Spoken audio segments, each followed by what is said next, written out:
Praise to Jesus, hallelujah. प्रभु आप सबको आशीष दे।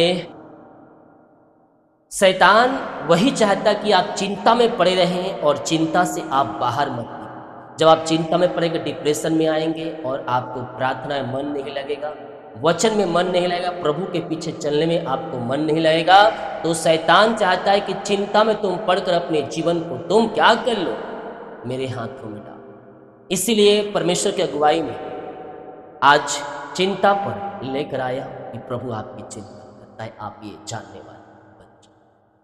पहला पतरस के 5 अध्याय के 7 वचन, अपनी सारी चिंता उसी पर डाल दो क्योंकि उसको तुम्हारा ध्यान है। यह वचन हमें एक दिव्य, एक मतलब अद्भुत आमंत्रण देता है। एक ऐसा आमंत्रण देता है जो हमें बताता है कि हम अकेले नहीं हैं इस पृथ्वी पर। हेलो, परिवार के लोग तो हैं, लेकिन उसके सिवाय आप इस पृथ्वी पर अकेले नहीं हैं। परमेश्वर केवल स्वर्ग में बैठा हुआ राजा नहीं है, बल्कि एक ऐसा पिता है जो हर एक की चिंता करता है, हर एक के आंसू और हर एक के बोझ को अपने हाथों में लेने के लिए तैयार है। वो आपसे मांग रहा है कि आप उसे देने के लिए तैयार हैं। क्या मांग रहा है? वो मांग रहा है कि अपनी चिंता तुम मुझे दे दो। स्वर्ग में विराजमान बैठा राजा नहीं, बल्कि इस पृथ्वी पर कार्य करने वाला भी राजा है अपने लोगों के। आपकी आंसुओं को देखता है, आपकी चिंता और आपके बोझों से वह अवगत है। उस पिता ने हमसे इतना मोहब्बत किया कि अपने इकलौता पुत्र इस पृथ्वी पर भेज दिया, और पुत्र हमसे इतना मोहब्बत, इतना प्रेम करता, अपना कलवरी क्रूस पर बलिदान दिया। यीशु मसीह मनुष्य के रूप में इस पृथ्वी पर आया।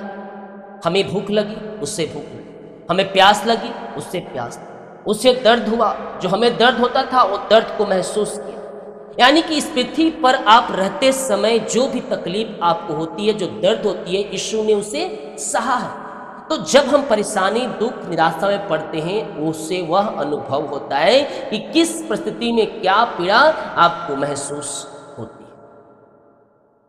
वो आपसे आज मांग रहा है, यीशु भी मांग रहा है, उसका पिता परमेश्वर भी आपसे मांग रहा है कि हे मेरे बेटे, हे मेरी बेटी, मुझे अपनी चिंता दे। जब हम चिंता करते हैं, हम भीतर से टूटे हुए होते हैं, हम एकदम उदास होते हैं, लेकिन जब हम अपनी चिंता को यीशु मसीह पर डालते हैं, इस वचन का यही अर्थ है कि हम अपनी चिंता यीशु के ऊपर डालें। तो जब आप अपनी चिंता को यीशु के ऊपर डालते हैं, तो हम बोझ से हम आजाद हो जाते हैं। हालेलुया। अब हम बोझ में नहीं चलेंगे, अब हमारा जीवन बोझ से छुटकारा पा चुका है और शांति और आशीष से भर चुका है। क्यों? यीशु ने मांगा, अपना बोझ, अपनी चिंता तुम मुझे दे। और जब आप अपनी बोझ, अपनी चिंता को जीवित परमेश्वर के हाथों में आप देते हैं, वो बोझ और चिंता उसकी हो जाती है। तो क्या आज की रात्रि काल अपनी बोझ, अपनी चिंता को जीवित खुदा के हाथों में देने के लिए तैयार है? अगर हां, तो कहता है दे मुझे। वो मांग रहा है, वो कुछ नहीं मांगा, वो मांग रहा है कि अपना बोझ, अपनी चिंता तो मुझे दे दे, मैं तेरा ध्यान। मेरे प्रियो, मेरे भाई और बहन, कभी आपने सोचा है कि जो परमेश्वर आकाश और पृथ्वी को थामे हुए हैं, वो आपकी दिल की चिंता को लेने के लिए भी तैयार है?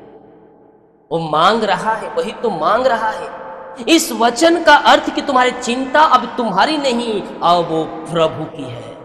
कितने लोग विश्वास कर रहे हैं और कितने लोग अपनी चिंता आज की रात्रि काल अपने परमेश्वर के हाथों में देने के लिए तैयार हैं? जब विश्वास के साथ अपनी चिंता, अपना बोझ आप परमेश्वर को देने के लिए तैयार हो जाएंगे, और बोझ और चिंता उसकी हो जाएगी।